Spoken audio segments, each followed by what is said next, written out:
نحمدہ ونصلی ونسلم علی رسولہ الکریم اما بعد فاعوذ باللہ السمیع العلیم من الشیطان الرجیم من ھمزہ ونفخہ ونفثہ بسم اللہ الرحمن الرحیم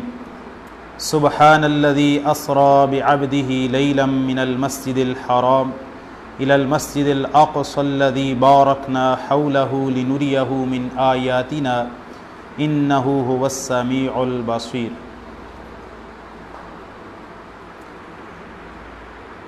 حمد و صلوات کے بعد آج ہم آپ کے سامنے قرآن مجید کے 15ویں پارے کا خلاصہ بیان کر رہے ہیں۔ 15ویں پارے کا آغاز سورہ الاسراء یا جسے سورہ بنی اسرائیل بھی کہتے ہیں، سورہ اسراء بھی اس کا نام ہے، سورہ بنی اسرائیل بھی اس کا نام ہے، اس سے ہوتا ہے۔ اس کی ابتدا میں ذکر ہے سیدنا جناب محمد رسول اللہ صلی اللہ علیہ وسلم کو جو اسراء اور معراج کروائی گئی اس کا ذکر ہے۔ سورہ اسراء یا سورہ بنی اسرائیل مکہ کے آخری دور میں نازل ہوئی۔ اسی دوران نبی کریم صلی اللہ علیہ وسلم کی پیاری اہلیہ، آپ کی غمخوار اہلیہ سیدہ ام المومنین خدیجہ الکبریٰ رضی اللہ تعالیٰ عنہا وفات پا گئی تھی۔ آپ علیہ الصلاۃ کے چچا بھی وفات پا چکے تھے۔ آپ علیہ الصلاۃ کو یکے بعد دیگرے یہ دو غم اور تکلیفیں پہنچیں۔ اس کے علاوہ آپ علیہ الصلاۃ مکہ والوں سے مایوس ہو کے طائف کی طرف گئے کہ وہ لوگ ایمان لے آئیں گے، لیکن طائف والوں نے تو مکہ والوں سے بھی زیادہ برا سلوک کیا۔ آپ علیہ الصلاۃ واپس آئے تو مکہ میں کوئی بھی قبیلہ آپ کو پناہ دینے کے لیے تیار نہیں تھا۔ پھر ایک شخص نے مطعم بن عدی، اس نے آپ علیہ الصلاۃ کو پناہ دی۔ تو یہ یکے بعد دیگرے آپ کو جو غم پہنچے اور طائف والوں کی طرف سے جو تکالیف پہنچیں، مکہ والے پہلے ہی ستا رہے تھے، تو اللہ تعالیٰ نے گویا کہ رسول اللہ صلی اللہ علیہ وسلم کی تثبیت قلب کے لیے اور آپ صلی اللہ علیہ وسلم کو اپنے انعامات اور نشانیاں اور آیات دکھانے کے لیے آپ علیہ الصلاۃ کو اسراء کروائی اور معراج کروائی۔ ایک اسراء ہے، دوسری معراج ہے۔ اسراء کا تعلق زمینی سفر سے ہے اور معراج کا تعلق آسمانی سفر سے ہے۔ قرآن مجید کے اس ابتدائی حصے میں یعنی سورہ اسراء کے ابتدائی حصے میں زمینی سفر اسراء کا تذکرہ ہے۔ پاک ہے وہ ذات جو رات کے ایک حصے میں اپنے بندے کو مسجد حرام سے مسجد اقصیٰ تک لے گئی۔ وہ مسجد اقصیٰ دور کنارے کی مسجد جس کے ارد گرد کو ہم نے برکت دی ہے تاکہ ہم اپنی آیات اور نشانیاں اور جو ہے معجزات دکھائیں اپنے بندے کو، اور وہ بہت سننے والا اور بہت دیکھنے والا ہے۔ معراج رسول اللہ صلی اللہ علیہ وسلم جیسے کہ صحیح بخاری اور مسلم میں موجود ہے، اس کے بارے میں آپ جانتے ہیں، زیادہ تفصیل میں جانے کی ضرورت نہیں ہے، لیکن سب سے پہلی بات اسراء و معراج رسول اللہ صلی اللہ علیہ وسلم کو مکہ دور کے آخری سالوں میں ہوئی۔ کچھ لوگ کہتے ہیں 10 نبوت یا اس کے بعد، بہرحال اس کی کوئی تحدید نہیں ہے۔ دوسرا یہ کہنا کہ رجب کے مہینے میں ہوئی، یہ بات بھی غلط ہے، احادیث صحیح ثابت نہیں ہے۔ تیسری بات یہ کہنا کہ 27 رجب کو ہوئی، کسی صحیح حدیث میں اس کی طرف اشارہ نہیں ملتا۔ 27 رجب یا رجب کے مہینے کی تحدید نہ قرآن مجید میں ہے، نہ حدیث میں ہے، نہ صحابہ کرام رضوان اللہ علیہم اجمعین نے ایسی کسی تاریخ کا صحیح سند کے ساتھ ذکر کیا ہے۔ اور چوتھی بات، معراج اور اسراء رسول اللہ صلی اللہ علیہ وسلم کو جسد انصری آپ صلی اللہ علیہ وسلم کے جسد اور روح کے ساتھ ہوئی ہے، جیسا کہ بعض متجدد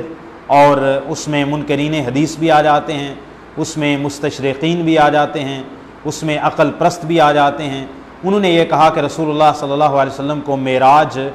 روحانی طور پر ہوئی ہے، خواب کے اندر ہوئی ہے، خواب میں آپ کو یہ علامات، یہ نشانیاں دکھائی گئی ہیں۔ آپ علیہ الصلاۃ کو جسد کے ساتھ، جسم کے ساتھ اس طرح کی کوئی سیر زمینی یا آسمانی نہیں کروائی گئی۔ یہ امت کے اجماع کے خلاف ہے، یہ قرآن مجید کی آیت کی نص کے خلاف ہے اور احادیث صحیحہ کی نص کے خلاف ہے۔ صحابہ کرام سے لے کے امت کے آخری صحیح اور سلیم العقل شخص تک تمام مسلمان اسراء و معراج کو رسول اللہ صلی اللہ علیہ وسلم کا معجزہ مانتے ہیں، جسد عنصری کے ساتھ مانتے ہیں۔ اگر اس کو خواب سمجھا جائے تو اس میں تو کوئی معجزے والی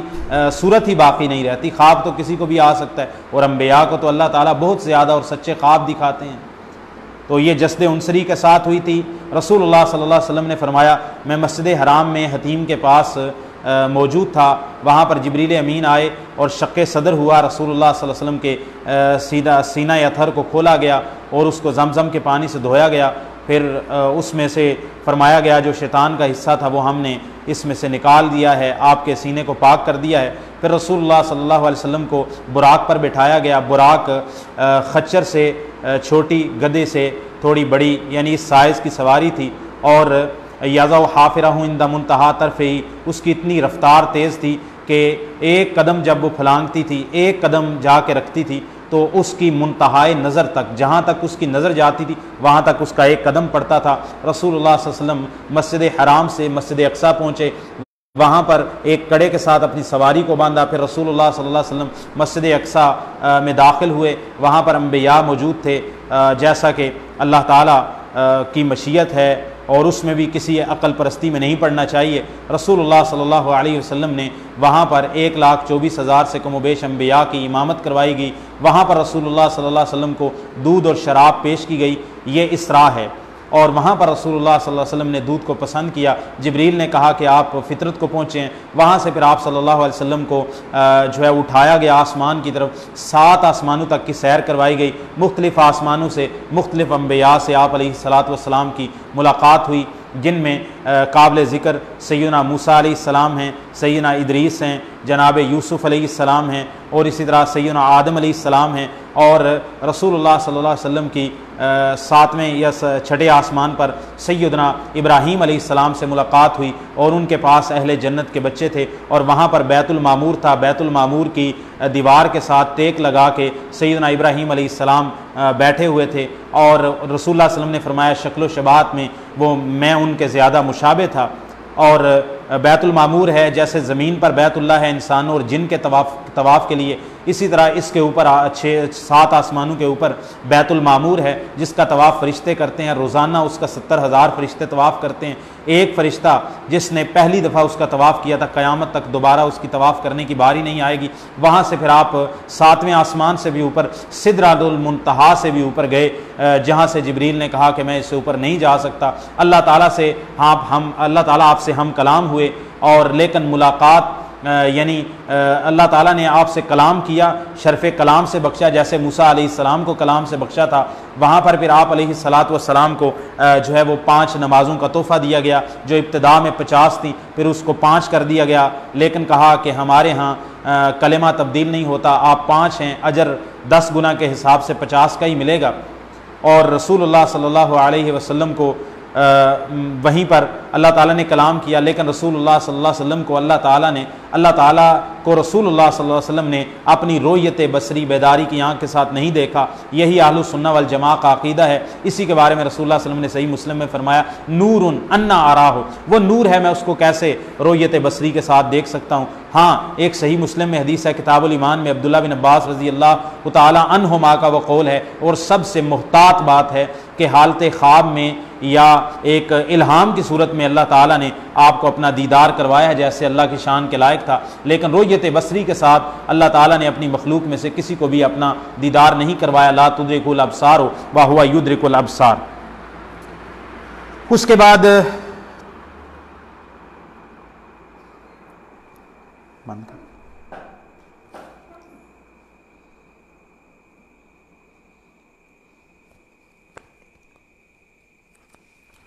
جو ہے وہ تذکرہ سیدنا موسیٰ علیہ السلام، بنی اسرائیل کا تذکرہ ہے کہ ان کی تاریخ جو ہے وہ کس طرح گزری۔ تم زمین میں 2 دفعہ فساد کرو گے اور تم سرکشی کرو گے زمین میں، اور کچھ لوگ ہمارے آئیں گے جو تمہیں تباہ و برباد اور اس طرح کر دیں گے۔ اس کے بعد قرآن مجید کے بارے میں اللہ تعالیٰ نے فرمایا ان ھذا القرآن یہدی للتی ہی اقوم ویبشر المؤمنین الذین یعملون الصالحات ان لهم اجرا حسنا اجرا کبیرا۔ بے شک یہ قرآن جو ہے وہ ہدایت دیتا ہے اس بات کے لیے جو بڑی قائم ہے، سیدھی ہے، اور مومنوں کو جو نیک اعمال کرنے والے ہیں انہیں بڑے اجر کی خوشخبری دیتا ہے۔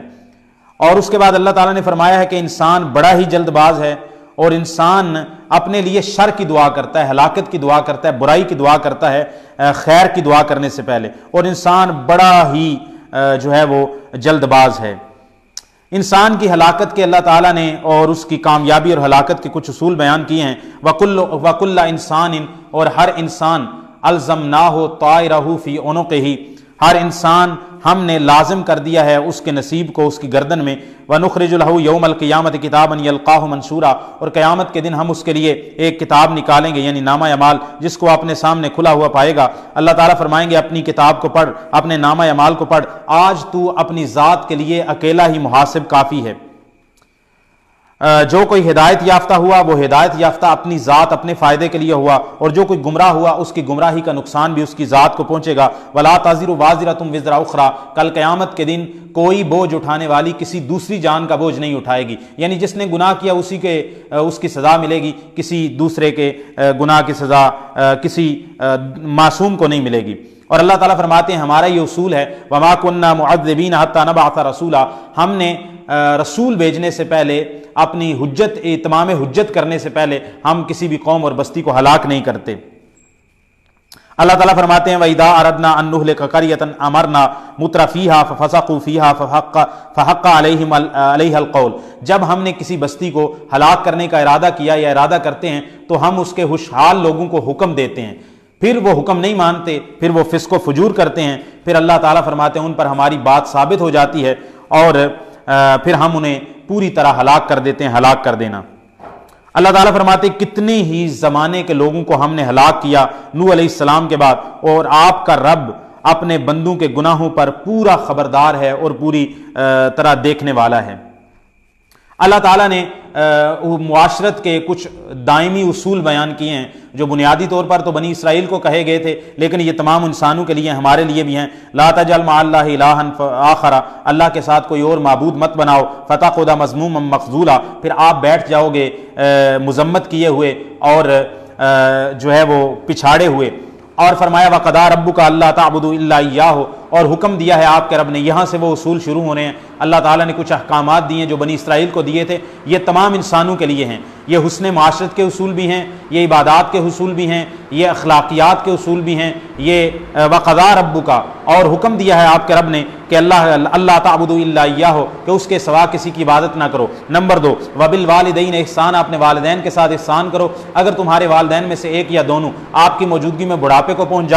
پہنچ جائیں تو ان کے لیے اف کا لفظ بھی نہ کہو، یعنی ان کو ہلکا ترین اف کا لفظ بھی نہیں کہنا، اور ان کو جھڑکنا بھی نہیں ہے، اور ان کے لیے نرمی کی بات کرنی ہے، اور ان کے لیے اپنے پروں کو بچھا دینا ہے، یعنی نرمی اختیار کرنی ہے ان کے لیے رحمت سے، اور ان کے لیے دعا کرنی ہے وَقُلْ رَبِّ ارْحَمْهُمَا كَمَا رَبَّيَانِي صَغِيرًا، اے اللہ ان میرے والدین پر اسی طرح رحمت فرما جیسے انہوں نے رحمت کے ساتھ جس طرح انہوں نے میری پرورش کی ہے جب میں چھوٹا تھا۔ اس کے بعد اللہ تعالیٰ فرماتے ہیں تیسرا حکم وَآتِ ذَا الْقُرْبَىٰ حَقَّهُ وَالْمِسْكِينَ وَابْنَ السَّبِيلِ، اور آپ حق دو قریبی رشتہ داروں کو، اس کا حق دو، وہ مالی بھی ہو سکتا ہے اخلاقی بھی ہو سکتا ہے، مسکین کو اور مسافر پردیسی بندے کو۔ اور اس کے بعد چوتھا حکم وَلَا تُبَذِّرْ تَبْذِيرًا، فضول خرچی نہیں کرنی۔ اچھا، ایک ہوتا ہے اسراف، ایک ہوتا ہے جو ہے وہ تبذیر۔ اسراف کا یہ معنی ہے کہ کسی جائز کام میں آپ خرچ کریں لیکن ضرورت سے زیادہ خرچ کریں، جہاں پر آپ کو 50 روپے خرچ کرنے چاہیے تھے آپ نے 60 یا 70 کر دیے، تو یہ اسراف کیا۔ تو اسراف بھی گناہ ہے، لیکن وہ تبذیر سے قدر اس میں شدت کم ہے، کیونکہ اللہ تعالیٰ نے فرمایا ان اللہ لا يحب المسرفین، اللہ تعالیٰ اسراف کرنے والے کو، کہ جہاں خرچ کرنا چاہیے تھا، کام جائز تھا حلال تھا لیکن خرچ کیا وہاں پر جو ہے وہ زیادہ خرچ کر دیا، حد سے تجاوز کیا تو اسراف کیا۔ اللہ تعالیٰ فرمایا اسراف کرنے والوں کو اللہ پسند نہیں کرتا۔ لیکن تبذیر کے بارے میں فرمایا وَلَا تُبَذِّرْ تَبْذِيرًا، اور فضول خرچی نہ کرو۔ فضول خرچی کا کام مطلب یہ ہے کہ آپ ناجائز کام میں خرچ کرتے ہیں، حرام کام میں خرچ کرتے ہیں، تو وہ تبذیر ہے، وہ فضول خرچی ہے۔ ان المبذرین کانوا اخوان الشیاطین، فضول خرچی کرنے والے شیطان کے بھائی رہے ہیں، شیطان کے بھائی ہیں، اور شیطان تو اپنے رب کا بڑا ہی ناشکرا ہے، تو جو شیطان کا بھائی بن گیا وہ بھی بڑا ناشکرا ہو گیا۔ اس کے بعد اللہ تعالیٰ نے فرمایا ہے کہ مانگنے والوں سے نرمی کی بات کرو، یعنی اگر آپ سے کوئی سوال کرتے ہیں دین و دنیاوی کوئی مال کا، آپ نہیں دینا چاہتے یا آپ کے پاس نہیں ہے، تو آپ ان کے ساتھ فَقُلْ لَهُمَا قَوْلًا مَيْسُورًا، آسانی کی نرمی کی بات ان سے کرو۔ اس کے بعد اللہ تعالیٰ نے اگلا حکم دیا وَلَا تَجْعَلْ يَدَكَ مَغْلُولَةً إِلَىٰ عُنُقِكَ، یعنی کنجوسی نہیں کرنی۔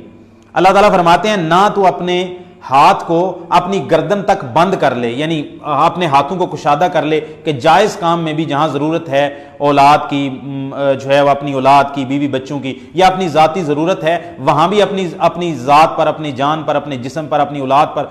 خرچ ہی نہیں کرنا۔ اللہ تعالیٰ فرماتے ہیں ہاتھ کو تنگ نہ کر لے اپنی، یعنی کنجوسی نہ کر۔ اور اسی طرح فرمایا وَلَا تَبْسُطْهَا كُلَّ الْبَسْطِ، اور اس کو بالکل بھی نہ کھول دے، وہی بات کہ اسراف اور تبذیر نہ کر، پھر تو ملامت کیا ہوا اور تھکا ہارا ہوا بیٹھ جائے۔ اللہ تعالیٰ فرماتے ہیں ان ربک یبسط الرزق لمن یشاء ویقدر، اللہ تعالیٰ جس کے لیے چاہتا ہے رزق فراخ کر دیتا ہے، جس کے لیے تنگ کر دیتا ہے۔ انہ کان بعبادہ خبیرا بصیرا، یہ بڑی بات سمجھنے کی ہے کہ اللہ تعالیٰ کسی کا رزق تنگ کیوں کرتا ہے، اس کا قصور کیا ہے۔ اللہ تعالیٰ فرماتے ہیں کہ بے شک وہ اپنے بندوں کے بارے میں پوری خبر رکھنے والا ہے، پوری طرح ان کو دیکھنے والا ہے۔ یہ اللہ کی بصیرت ہے، یہ اللہ تعالیٰ کی جو ہے وہ اللہ تعالیٰ کی کہہ لیں کہ اس کی حکمت ہے کہ اللہ تعالیٰ کسی کو دے کے آزماتا ہے، کسی سے لے کے آزماتا ہے۔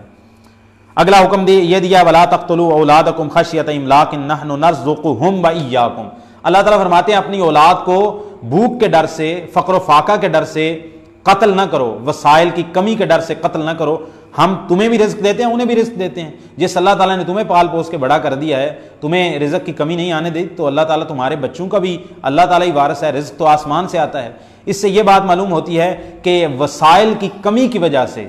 کوئی اور وجہ ہو سکتی ہے میڈیکلی وجہ کہ جو زچہ ہے وہ بچہ نہیں جنم دے سکتی، یا کوئی اور وجہ ہو سکتی ہے جس کو ہم کہہ لیں کوئی شرعی عذر، تو اس وجہ سے اگر بچہ روکا جائے تو وہ ایک علیحدہ بات ہے، وہ ایک شرعی عذر ہے۔ لیکن املاق، فقر و فاقہ کے ڈر سے اور وسائل کی کمی کے ڈر سے جو ہے وہ خاندانی منصوبہ بندی کرنا یا بچوں کی پیدائش کو روکنا، یہ اللہ کی ناشکری ہے اور نرا کفر ہے، یہ نرا کفر ہے۔ اور ہمارے سابق چیف جسٹس صاحب یہ اپنے جاتے جاتے آخر میں یہ ریاست کو کفریہ حکم دے کے گئے ہیں، اور بڑی انہوں نے وہاں پر، اور ہمارے کچھ مولوی حضرات بھی چلے گئے ہیں، ان نے مکمل طور پہ تائید بھی نہیں کی اور ان کی تنقیر بھی نہیں کی۔ اللہ تعالیٰ ہم کو ہدایت دے۔ اللہ تعالیٰ فرماتے ہیں اپنی اولاد کو فقر و فاقہ کے ڈر سے قتل نہ کرو۔ اب قتل یہ ہے اولاد پیدا ہو گئی ہے جیسے وہ قتل کر دیتے ہیں اپنی بیٹیوں کو، یا یہ ہے کہ آپ اولاد کے پیدا ہونے کے ذرائع اور اسباب کو ہی ختم کر دیتے ہیں، کیونکہ 2 بچے ہیں، اگر اس سے زیادہ ہوں گے اسکول میں کیسے پڑھائیں گے، صحت، ان کے علاج معالجہ، یہ کیسے خیال رکھ سکیں گے۔ اب آپ کو کیا پتا ہے کہ اللہ تعالیٰ نے آپ کو کل غنی کرنا ہے، امیر کرنا ہے، غریب کرنا ہے، اور جس کے پاس پیسہ زیادہ ہے، مال زیادہ ہے۔ پھر میں یہ بھی سوچتا ہوں نا کہ چیف جسٹس صاحب کو، ریاست کو کہنا چاہیے کہ جو بندہ کروڑ پتی ہے نا، اس کو 4 شادیاں کرنی چاہیے اور اس کو 20، 15، 20 بچے پیدا کرنے چاہیے، اور جس کے پاس مال کم ہے، جو 2-4 کی دیہڑی لگاتا ہے، ٹھیک ہے وہ ایک ہی شادی کرے اور وہ 2 بچے ہی پیدا کرے۔ یعنی پھر یہ انصاف ہوا نا کہ وسائل کی وجہ سے آپ کہتے ہیں اولاد کم پیدا کرو، تو جس کے پاس زیادہ وسائل ہیں پھر ان کو زیادہ اولاد پیدا کرنے کی بھی تلقین کرنی چاہیے۔ اگر آپ وسائل کو ظاہری، جس کے پاس آج کروڑوں کا مال ہے، کیا ہے کہ کل ہلاک ہو جائے، تباہ ہو جائے، کوئی اس کو کوئی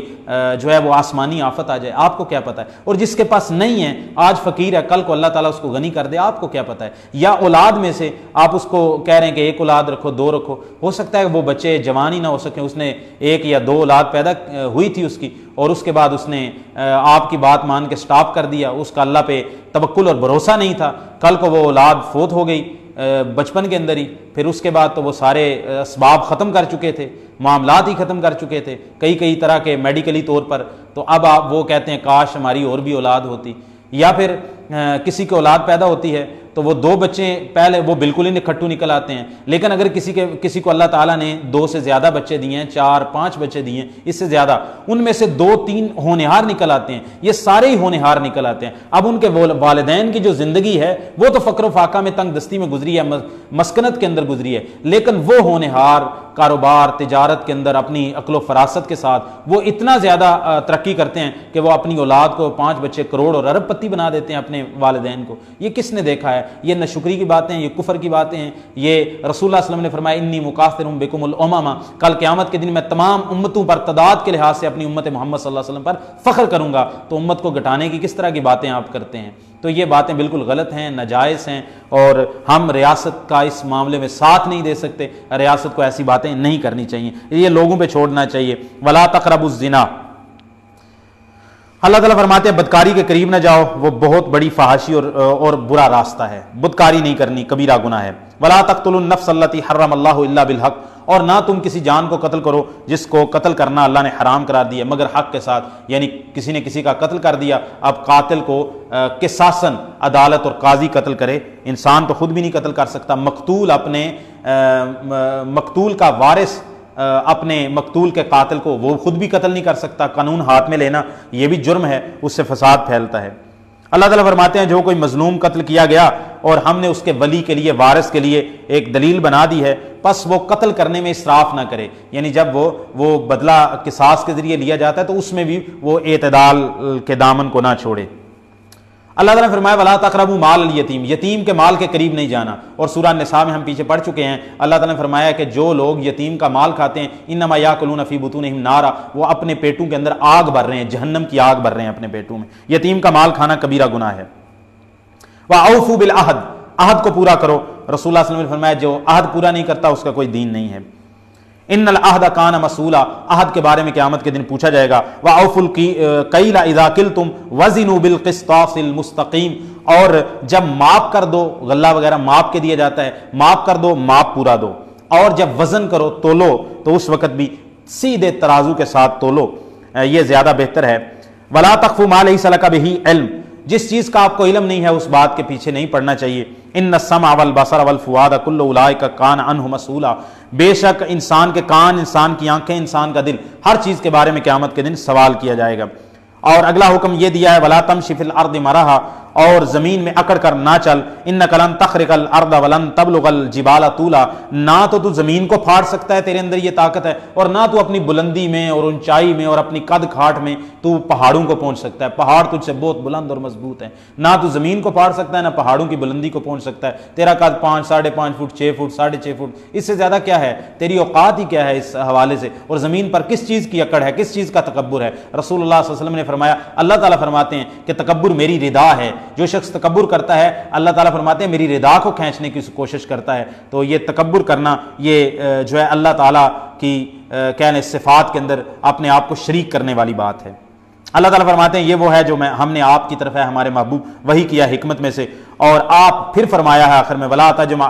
تجعل مع اللہ الہا آخر، آپ اللہ کے ساتھ کوئی اور معبود نہ بناؤ، فتلقی فی جہنم ملوما مدحورا، پھر آپ جو بھی اللہ کے ساتھ کوئی اور معبود بنائے گا، شرک کرے گا، تو شرک کا انجام وہ جہنم میں پھینک دیا جائے گا، ملامت کیا ہوا اور دتکارا ہوا۔ اچھا، اس کے بعد مشرکین مکہ جو ہیں وہ کہتے تھے کہ فرشتے اللہ تعالیٰ کی بیٹیاں، اللہ تعالیٰ نے فرمایا آفا اصفاکم ربکم بالبنین، کیا اللہ تعالیٰ نے تمہیں بیٹوں کے لیے چن لیا ہے؟ حالانکہ تم کہتے ہو کہ بیٹے زیادہ بہتر ہیں، بیٹیوں کو تو زندہ درگور کر دیتے تھے، اپنے لیے بیٹیوں کو پسند ہی نہیں کرتے، اور اللہ تعالیٰ کے بارے میں یہ کہتے تھے کہ فرشتے اللہ کی بیٹیاں۔ اللہ تعالیٰ فرماتے ہیں کیا اللہ تعالیٰ نے تمہارے لیے بیٹے چنے ہیں؟ واتخذ من الملائکۃ اناثا، اور اللہ تعالیٰ نے اپنے لیے فرشتوں کو، مؤنثوں کو، یعنی وہ فرشتوں کو مؤنث کہتے تھے، ان کو اپنی بیٹیوں کے طور پر چن لیا ہے۔ انکم لتقولون قولا عظیما، تم بہت بڑی بات کہتے ہو، یہ اللہ کو گالی دینے کے مترادف ہے کہ فرشتے اللہ کی بیٹی ہوں، یا عزیر اللہ کے بیٹے ہوں، یا عیسیٰ علیہ السلام اللہ کے بیٹے ہوں، یا پھر یہ بھی اللہ تعالیٰ کی توہین کے اندر آتا ہے یہ کہے جائے کہ مخلوق میں سے کوئی اللہ کے نور میں سے نور ہے، یہ بھی اللہ تعالیٰ کی ذات اور شان کے لائق نہیں ہے۔ اللہ تعالیٰ فرماتے ہیں ہم نے قرآن میں بڑی مثالیں پھیر پھیر کر بیان کی ہیں تاکہ لوگ نصیحت حاصل کریں، اور جو کافر لوگ ہوتے ہیں یہ قرآن مجید کی مثالیں سن کر بھی یہ نفرت میں اور زیادہ ہو جاتے ہیں۔ آگے اللہ تعالیٰ نے یہ بات فرمائی ہے، ذرا غور کرو، عقل کرو کہ اتنے الہ ہیں، یہ بھی الہ ہے، یہ بارش برسانے والے، یہ اللہ تعالیٰ فرماتے ہیں وَقُلْ لَوْ كَانَ مَعَهُ آلِهَةٌ كَمَا يَقُولُونَ، جیسے یہ کہتے ہیں اگر اللہ کے علاوہ بھی کوئی اور الہ ہوتے، کسی کو اللہ نے اپنے اختیارات دے رکھے ہوتے، اذن لبتغوا الی ذی العرش سبیلا، اگر ایسا ہوتا، یعنی جو ہے نا برسبیل محال، یعنی آپ تصور کر لیتے ہیں کہ سپوز دیٹ اگر ایسا ہو بھی جاتا کہ اللہ کے علاوہ کوئی اور الہ ہوتے زمین و آسمان میں، تو وہ بھی اپنا راستہ تلاش کرتے کس کی طرف؟ عرش والی ذات کی طرف، یعنی وہ بھی اپنے عرش والے اللہ تعالیٰ کے ہی ماتحت ہوتے، اور جب اللہ کے علاوہ کوئی اور ہے ہی نہیں الہ، ایک ہی صرف الہ ہے، تو ایسا ہونا ممکن نہیں ہے۔ اور موت کے بعد جی اٹھنے کا انکار کرتے ہیں، وقالوا اذا كنا عظاما ورفاتا، کیا جب ہم ہڈیاں ہو جائیں گے، مٹی ہو جائیں گے، انا لمبعوثون خلقا جدیدا، کیا نئی تخلیق میں ہمیں پیدا کیا جائے گا؟ اللہ تعالیٰ فرماتا ہے قل کونوا حجارۃ او حدیدا، چاہے پتھر بن جاؤ، چاہے تم لوہا بن جاؤ، او خلقا مما یکبر فی صدورکم، یا کوئی بھی ایسی مخلوق جو تمہارے دلوں کے اندر بہت بڑی اور بھاری اور مضبوط مخلوق ہو۔ فسیقولون من یعیدنا، پھر یہ انقریب کہیں گے کون ہمیں دوبارہ زندہ کرے گا؟ قل اللہ الذی، آپ کہہ دیجئے وہی ذات، فاطرکم اول مرۃ، جس نے پہلی دفعہ پیدا کیا ہے وہ دوبارہ بھی اچھا، اور وہ پھر وہ کہتے ہیں یقولون متى ہوا، یہ جو آپ کہتے ہیں دوبارہ زندہ ہونا یہ کب ہوگا، وقت کیا ہے؟ قل عسى ان یکون قریبا، ہو سکتا ہے کہ وہ قریب ہی ہو۔ اللہ تعالیٰ فرماتے ہیں وَلَقَدْ فَضَّلْنَا بَعْضَ النَّبِيِّينَ عَلَىٰ بَعْضٍ، بعض نبیوں کو بعض معاملات میں، صفات میں اللہ تعالیٰ نے بعض پر فضیلت دی ہے، اور داؤد علیہ السلام کو ہم نے زبور دی ہے۔ اللہ تعالیٰ فرماتے ہیں قُلِ ادْعُوا الَّذِينَ زَعَمْتُم مِّن دُونِهِ، اے میرے محبوب آپ ان سے کہہ دو جنہیں تم اللہ کے علاوہ اپنے معبود، حاجت روا، مشکل کشا، جنہیں تم اللہ کے علاوہ گمان کرتے ہو کہ اللہ کے علاوہ معبود ہیں، جاؤ انہیں پکار لو۔ فلا یملکون کشف الضر عنکم ولا تحویلا، نہ تو وہ تم سے کسی تکلیف کو ہٹا سکتے ہیں، نہ ہی اس کو دور کر سکتے ہیں، نہ پھیر سکتے ہیں تم سے۔ اچھا پھر ایک یہ بھی ہمارے ہاں بڑی بات مشہور ہے، وہ کہتے ہیں جی امت محمد صلی اللہ علیہ وسلم میں کوئی شرک نہیں کر سکتا، امت محمد صلی اللہ علیہ وسلم میں لا الہ الا اللہ پڑھنے والا کوئی شرک نہیں کر سکتا، اور پھر ادھر کی روایات لا کے جن کے مفاہیم سلف کے، صحابہ کے منہج کے خلاف ہیں، پھر کہتے ہیں کہ نہیں امت محمد میں کوئی شرک نہیں کر سکتا، لہٰذا کسی قبر پر سجدہ کرنے والے کو کسی کو مشرک نہ کہو اللہ تعالیٰ۔ اور پھر یہ کہتے ہیں وہ جو پہلی قوموں کے اندر شرک تھا نا، وہ بتوں کی پوجا کرتے تھے، یعنی ان کے نزدیک ہندو تو مشرک ہیں لیکن کرسچن بھی مشرک نہیں ہیں۔ کیوں؟ کیونکہ عیسیٰ علیہ السلام تو اللہ کے بندے ہیں، وہ بھی جو ہے بت تو نہیں ہیں۔ اسی طرح جو لوگ اسماعیل علیہ السلام، ابراہیم علیہ السلام کے بت بنا کے، اور ابراہیم علیہ السلام اور اسماعیل علیہ السلام کو حاجت روا مشکل بنا رہے تھے، وہ بھی تو اللہ تعالیٰ کے پیارے پیغمبر ہیں، وہ بھی تو بت نہیں ہیں، تو پھر وہ بھی مشرک نہ ہوئے۔ مشرک صرف ہندو ہے جو بتوں کو پوج رہے ہیں، یعنی باقی جو کسی نبی کو، کسی ولی کو، کسی شہید کو، کسی اللہ کے برگزیدہ کو، فرشتے کو، کسی جن کو، اس کو پکار رہا ہے، وہ شرک نہیں ہے۔ اور یہ کہتے ہیں کہ وہ بت تھے، تو اللہ تعالیٰ نے جتنی بھی قرآن مجید میں شرک کے بارے میں مذمت میں آئے تھے نا، وہ بتوں کے شرک کے بارے میں۔ ہم آپ سے یہ کہتے ہیں کہ آپ ذرا غور کریں، اولئک الذین یدعون یبتغون الی ربہم الوسیلۃ ایہم اقرب ویرجون رحمتہ، یہ وہ لوگ، یعنی وہ انبیاء، صلحاء، شہداء، یدعون، اصل میں اس میں ہم ضمیر جو ہے وہ محذوف ہے، جو اللہ زینہ اس موصول کی طرف لوٹ رہی ہے، جنہیں یہ پکارتے ہیں، وہ جن کو یہ پکارتے ہیں وہ سارے معبودان ان کے، یبتغون وہ تلاش کرتے ہیں، الی ربہم اپنے رب کے ہاں، الوسیلۃ وسیلہ، تقرب، ایہم اقرب کہ ان میں اللہ کے زیادہ قریب کون ہے۔ اب مجھے بتائیں کیا کوئی بت اللہ تعالیٰ سے وسیلہ طلب کرتا ہے؟ اللہ تعالیٰ کا قرب چاہتا ہے کوئی بت، کوئی پتھر، کوئی حجر، کوئی شجر، کوئی آگ؟ وَيَرْجُونَ رَحْمَتَهُ، جنہیں یہ اللہ کو چھوڑ کر پکارتے ہیں، صلحاء، انبیاء، شہداء میں سے، وہ اللہ تعالیٰ کی رحمت کی امید رکھتے ہیں۔ اچھا کوئی پتھر ہے جو اللہ کی رحمت کی امید رکھتا ہو؟ اس کو کیا ضرورت ہے، وہ تو بے جان چیز ہے۔ وَيَخَافُونَ عَذَابَهُ، اللہ تعالیٰ فرماتے ہیں اور وہ اللہ کے عذاب سے ڈرتے ہیں، جنہیں یہ اللہ کے علاوہ پکارتے ہیں وہ اللہ کے عذاب سے ڈرتے ہیں۔ اس کا مطلب یہ ہے کہ وہ پہلی قومیں بھی، وہ جو شرک کرتے تھے، اصل میں وہ جو بت بھی بناتے تھے پیچھے کوئی شخصیت موجود ہوتی تھی۔ اب ہندو بھی جو بتوں کی پوجا کرتے ہیں، ان کے پیچھے ان کا کوئی جو ہے کچھ شخصیت موجود ہے، کوئی رام ہے، کوئی اس طرح کی چیزیں ہیں، انہوں نے مورتیاں بنا کے رکھی ہوئی ہیں، حقیقت کے اندر پیچھے کوئی انسان ہے، کوئی جن ہے، کوئی فرشتہ ہے، ورنہ کائنات کے اندر کوئی بھی ایسی جو ہے نا وہ آج تک قوم نہیں گزری جو ایک پتھر کا بت تراشے اپنے خیال سے ہی اور اس کی پوجا کرنی شروع کر دے۔ پیچھے کوئی نہ کوئی تصور ہوتا ہے کسی بزرگ کا، کسی ہستی کا، کسی نبی کا، کسی فرشتے کا، کسی پیغمبر کا۔ تو اللہ تعالیٰ فرماتے ہیں جنہیں یہ اللہ کے علاوہ پکارتے ہیں وہ اللہ کا قرب چاہتے ہیں، اس کے علاوہ وہ اللہ تعالیٰ کی رحمت کی امید رکھتے ہیں، وہ اللہ کے عذاب سے ڈرتے ہیں۔ ان عذاب ربک محذورا، اس سے یہ بات معلوم ہوتی ہے کہ نیک لوگوں کو، انبیاء، صلحاء، شہداء، فرشتوں، ملائکہ، ان کو اللہ کے اختیارات تفویض کرنا اور ان کو پھر ما فوق الاسباب پکارنا، ان سے دعائیں کرنا، یہ بھی شرک ہے، اور اللہ تعالیٰ نے اس کو بھی شرک میں شامل کیا ہے۔ یہ سورہ بنی اسرائیل کی آیت نمبر 57 ہے، آپ غور کر لیں، اس کی تفاسیر جا کے پڑھ لیں۔ اس کے بعد پھر وہ آدم و ابلیس کا تذکرہ ہے، وہ ہم بار بار پیچھے گزر چکا ہے، ہم کر چکے ہیں۔ اللہ تعالیٰ آگے فرماتے ہیں کہ وَلَقَدْ كَرَّمْنَا بَنِي آدم، ہم نے آدم کی اولاد کو تکریم دی ہے، عزت دی ہے۔ اس سے یہ بات معلوم ہوتی ہے کہ اللہ تعالیٰ کی مخلوق میں سب سے زیادہ معزز مخلوق اگر کوئی ہے، اگر وہ اللہ تعالیٰ کے بندے بن جائیں تو وہ بنو آدم ہے، وہ بشر ہے، وہ بشریت ہے، وہ جنس انسانی ہے۔ وَحَمَلْنَاهُمْ فِي الْبَرِّ وَالْبَحْرِ، ہم نے ان کو سوار کیا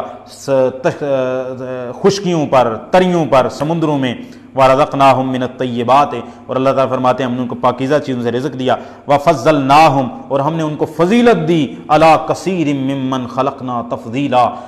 کتنی ہی مخلوقیں جو ہم نے پیدا کی ان پر ہم نے فضیلت دی ہے انسان کو۔ پھر مجھے سمجھ نہیں آتی کہ لوگ جو ہے وہ انبیاء کو بشریت سے خارج کرنے کی کیوں کوشش کرتے ہیں۔ اللہ تعالیٰ فرماتے ہیں کہ ہم نے بنو آدم کو عزت دی ہے، اور باقی تمام مخلوقات سے آدم علیہ السلام کی اولاد کو ہم نے جو ہے وہ فضیلت بخشی ہے۔ انبیاء کو اس فضیلت سے، اور بالخصوص ہمارے نبی، ہمارے مولا، ہمارے آقا، ہمارے محبوب، ہمارے حبیب جناب محمد رسول اللہ صلی اللہ علیہ وسلم کو، اور افضل البشر، اعلی البشر، سید ولد آدم کو نہ جانے کیوں بنو آدم کی اس تکریم والی فضیلت سے خارج کرنے کی کچھ مسلمان کوشش کرتے ہیں۔ اللہ تعالیٰ نے اپنے رسول سے فرمایا ہے کہ جب آپ کو مکہ سے نکالنا چاہتے تھے، قریب تھے کہ یہ آپ کو پھسلا دیں زمین سے، تاکہ وہ آپ کو اس زمین سے، مکے سے نکال دیں، اور اگر ایسا انہوں نے کیا تو وہ بھی آپ کے پیچھے بہت تھوڑا عرصہ ہی جی سکیں گے، ان پر بھی کوئی عذاب آ سکتا ہے۔ آپ نماز قائم کریں سورج کے ڈلنے کے وقت الی غسق اللیل، اور رات کے اندھیرا ہونے تک، اور فجر کے وقت قرآن پڑھیں، یعنی فجر کے وقت کا قرآن جو ہے اس میں حاضر ہوا جاتا ہے، اب اس سے فرشتے حاضر ہوتے ہیں۔ اور وَمِنَ اللَّيْلِ، اور رات کا کچھ حصہ آپ تہجد پڑھیں، یہ آپ کے لیے ایک زائد حکم ہے۔ وَقُلْ جَاءَ الْحَقُّ وَزَهَقَ الْبَاطِلُ، حق آ گیا باطل مٹ گیا، اور باطل مٹنے ہی والا ہے۔ یہ آپ سے روح کے بارے میں سوال کرتے ہیں، آپ کہہ دو کہ روح کا معاملہ ہر بندے کی سمجھ میں آنے والا، بلکہ کسی انسان کی سمجھ میں آنے والا بھی نہیں ہے کہ روح کیا ہے، جسم کیا ہے۔ آپ کو روح اللہ تعالیٰ کا حکم ہے، اللہ کی مشیت ہے، آپ اس کے بارے میں وَمَا أُوتِيتُم مِّنَ الْعِلْمِ إِلَّا قَلِيلًا، آپ کو بہت تھوڑا علم دیا گیا ہے، جتنا دیا گیا ہے اسی پر گزارا کرو، زیادہ اس طرح کے عقلی سوال کرنے کی ضرورت نہیں ہے۔ اللہ تعالیٰ فرماتے ہیں قُلْ لَئِنِ اجْتَمَعَتِ الْإِنسُ وَالْجِنُّ، اگر انسان اور جن سارے اکٹھے ہو جائیں، عَلَىٰ أَن يَأْتُوا بِمِثْلِ هَٰذَا الْقُرْآنِ، کہ وہ قرآن جیسی کوئی مثال لے کے آئیں، یعنی قرآن جیسا کوئی قرآن لے آئیں، لَا يَأْتُونَ بِمِثْلِهِ، قرآن جیسی کوئی کتاب، اس کی آیت جیسی کوئی آیت، اس کی سورت جیسی کوئی سورت، اس کی قرآن مجید جیسی کتاب جیسی کوئی کتاب نہیں لا سکتے۔ وَلَوْ كَانَ بَعْضُهُمْ لِبَعْضٍ ظَهِيرًا، اگرچہ ایک دوسرے کے یہ مددگار بھی بن جائیں کہ قرآن جیسی ایک کتاب لائیں، قرآن جیسی ایک سورت لائیں، قرآن مجید جیسی ایک آیت لے آئیں، کبھی بھی ایسا نہیں کر سکتے۔ یہ قرآن مجید میں پہلے پارے سے لے کر اب 15ویں پارے تک اللہ تعالیٰ نے کئی دفعہ اس چیلنج کو دہرایا ہے۔ اور اب مشرکین مکہ مطالبے کرتے تھے، ان کے کچھ مطالبے ہیں، انہوں نے کہا کہ ہم آپ پر ایمان نہیں لائیں گے یہاں تک کہ آپ زمین سے نا کوئی چشمہ نکال دیں، یا آپ کے لیے کھجوروں کا باغ ہو، آپ کے لیے انگوروں کا باغ ہو، پھر اس باغ کے درمیان سے آپ نہریں پھاڑ کر نکال دیں ہمارے سامنے، یا آپ جیسے ہمیں کہتے ہیں عذاب آ جائے گا، آسمان کا کوئی ٹکڑا ہم پر گرا دیں، یا آپ کے لیے سونے چاندی کا ایک گھر ہو، یا آپ ہمارے سامنے ایسے سیڑھیوں پر جیسے چڑھتے ہیں آپ ہمارے سامنے، او ترقا فی السماء، یا آپ آسمان سے چڑھ جائیں، اور پھر بھی وَلَن نُؤْمِنَ لِرُقِيِّكَ، آپ ہمارے سامنے آسمان پر چڑھیں پھر بھی ایمان نہیں لائیں گے۔ کب ایمان لائیں گے؟ حتی تنزل علینا کتابا نقرأہ، یہاں تک کہ آپ ہمارے سامنے آسمان پہ چڑھیں، پھر سامنے اتریں اور آپ آئیں تو آپ کے ہاتھ میں ایک کتاب ہو جس کو ہم پڑھ سکیں۔ تو اللہ تعالیٰ فرمایا قل سبحان ربی حل کنت الا بشرا رسولا، سبحان اللہ سبحان اللہ سبحان اللہ، فرمایا اے میرے محبوب آپ کہہ دو سبحان ربی، میرا رب بڑا پاک ہے، یہ مطالبے نہ کرو، میرا رب اس سے بہت بڑی بڑی نشانیاں دکھا سکتا ہے۔ حل کنت الا بشرا رسولا، میں تو ایک بشر انسان اور اللہ کا رسول ہوں، میں تو اللہ کا پیغام پہنچانے کے لیے آیا ہوں۔ یہ معجزے دینا، یہ اس طرح کے باغات، نہریں، آسمان کی طرف چڑھنا، یہ میرے اختیار میں نہیں ہے، اللہ چاہے تو بہت کچھ کر سکتا ہے۔ اچھا یہ ایک بات اللہ تعالیٰ نے فرمائی ہے کہ اکثر قومیں نوح علیہ السلام سے لے کے جناب محمد رسول اللہ صلی اللہ علیہ وسلم کے منکرین تک لوگوں کے رسول کو ماننے کے سامنے ایک بڑی جو علت تھی وہ رسولوں کا بشر ہونا تھا۔ بہت سارے بلکہ اکثر انبیاء ہم پیچھے بار بار گزر چکے ہیں۔ نوح علیہ السلام آئے، ان کی قوم نے کہا آپ تو بشر ہیں۔ ہود علیہ السلام آئے، کہا بشر ہیں۔ شعیب علیہ السلام آئے، کہا بشر ہیں۔ جناب صالح آئے، فرمایا بشر ہیں۔ اس کے علاوہ جتنے بھی انبیاء آتے تھے کہتے آپ تو بشر ہیں، ہم آپ کو کیسے رسول مان لیں۔ اسی طرح جناب محمد رسول اللہ صلی اللہ علیہ وسلم کو بھی مشرکین مکہ کہتے تھے آپ ہم میں سے بشر ہیں، قریش ہیں، ہاشمی ہیں، آپ مطلبی ہیں، ہم آپ کو کیسے رسول مان لیں، آپ ہم جیسے ہیں۔ رسول تو کوئی ما فوق الفطرت کوئی مخلوق ہونا چاہیے، یعنی کوئی فرشتہ ہو، جیسے مطالبہ کیا۔ اللہ تعالیٰ فرماتے ہیں وما منع الناس ان یؤمنوا اذ جاءہم الہدی، لوگوں کے پاس جب ہدایت آ گئی تو ایمان سے صرف اس چیز نے روکا انہیں، اس شبہ نے، ان قالوا ابعث اللہ بشرا رسولا، اس بات نے بہت ساری قوموں کو رسول کی تصدیق سے روک دیا۔ انہوں نے کہا کہ اللہ تعالیٰ کو کوئی اور مخلوق، کوئی فرشتہ وغیرہ نہیں ملا تھا کہ اللہ اس کو رسول بنا کے بھیجتے، کیا اللہ تعالیٰ نے ایک انسان، ایک بشر کو رسول بنا کے بھیج دیا؟ اللہ تعالیٰ فرماتے ہیں کہ لوگوں کے رسول کے انکار کا ایک سبب لوگوں کا یہ شبہ بنا کہ لوگ کہتے تھے کہ رسول بشر ہیں، لہٰذا ہم بشر کو رسول نہیں مانتے۔ ہم یہ کہتے ہیں کہ وہ منکرین انبیاء یہ کہتے تھے، مشرکین وغیرہ نوح علیہ السلام سے لے کے جناب رسول اللہ صلی اللہ علیہ وسلم تک، وہ کہتے تھے یہ بشر ہیں لہٰذا بشر نبی نہیں ہو سکتا۔ تو انہوں نے بشر تو مانا لیکن نبوت سے انکار کر دیا، اور بشریت کی وجہ سے ان کو نبوت کے معنی آ گئی، ان کی انبیاء کی بشریت نبوت کے معنی ہو گئی ان کے لیے۔ اور بعض لوگ کچھ کہتے ہیں نبی تو مانتے ہیں لیکن بشر نہیں مانتے، یعنی ان نے کہا کہ بشر مانتے ہیں نبی نہیں مانتے۔ بعض لوگوں نے بعد میں کہا ہم نبی تو مانتے ہیں، کلمہ پڑھتے ہیں لیکن بشر نہیں مانتے۔ الحمدللہ ہم نے کہا ہم بشر بھی مانتے ہیں اور نبی بھی مانتے ہیں۔ ہمارے لیے نبی کا بشر ہونا نبوت سے یا رسالت سے معنی نہیں ہے، بلکہ یہ تو فضل والی اور اللہ کے کرم والی بات ہے۔ اس کے بعد سورہ اسراء ہے، سورہ کہف ہے۔ بسم اللہ الرحمن الرحیم۔ سورہ کہف کی بہت زیادہ فضیلت ہے۔ رسول اللہ صلی اللہ علیہ وسلم نے فرمایا، سنن نبی داود میں صحیح حدیث ہے کہ جو بندہ سورہ کہف کی پہلی 10 آیات یاد کر لے اور ان کو پڑھے، اللہ تعالیٰ اس کو دجال کے فتنے سے محفوظ کریں گے۔ اس کے بعد سورہ الکہف کے بارے میں جمعے کے دن پڑھنے کی بھی بہقی وغیرہ میں روایات آتی ہیں۔ سورہ کہف کے اندر سب سے پہلے ایک چند نوجوانوں کا ذکر ہے جو 3 سے لے کے 9 یا 10 تک ہو سکتے ہیں، کیونکہ فتیاتن جو ہے وہ جمع قلت کا وزن استعمال ہوا ہے تو یہ 3 سے لے کے 9 تک بولا جاتا ہے۔ اللہ تعالیٰ فرماتے ہیں یہ کچھ نوجوان تھے جو اللہ پر ایمان لائے، اور بادشاہ بڑا ظالم تھا، انہوں نے کہا ہم آپ کو قوم کو یا تو ہماری ملت میں واپس لوٹ آؤ، نہیں تو ہم تمہیں سزا دیں گے۔ اللہ تعالیٰ فرماتے ہیں ام حسبت ان اصحاب الکہف والرقیم کانوا من آیاتنا عجبا، کیا ہاں آپ یہ سمجھتے ہیں کہ غار والے اور کتبے والے یہ ہماری نشانیوں میں سے ایک عجیب نشانی تھے؟ جب انہوں نے کہف کی طرف، غار کی طرف جا کے پناہ لے لی اور انہوں نے کہا ہمارا رب اے اللہ ہمیں اپنی طرف سے رحمت عطا فرما اور ہمیں ہدایت عطا فرما، اللہ تعالیٰ فرماتے ہیں ہم نے ان کے کانوں کے اوپر گویا کہ مہر لگا دی، یعنی ان کو سلا دیا، اور اسی طرح وہ سوئے رہے 309 سال۔ قرآن مجید میں بیان ہوا ہے 309 سال وہ سوئے رہے۔ بادشاہ ظالم تھا، غار میں چھپ گئے، بادشاہ نے بہت ڈھونڈنے کی، ان کی شکلیں، ان کے سارے حلیے وغیرہ جو ہے وہ بنا کر کتبوں کے اوپر لٹکا دیے گئے، جو بھی نظر آئے ان کو پکڑ کے لائے، سزا دی جائے۔ بہرحال یہ ایمان والے لوگ تھے، اللہ کی الوہیت کا انہوں نے اقرار کیا تھا، اللہ کی توحید کا اقرار کیا تھا، حالات بڑے سخت تھے، غار میں پناہ لی، اللہ نے نیند کی چادر اڑا دی، ان کا کتا جو ہے وہ باہر اپنے پاؤں پھیلائے ہوئے بیٹھے رہا۔ اللہ تعالیٰ فرماتے ہیں کہ ہم نے 309 سال ان کو سلائے رہا۔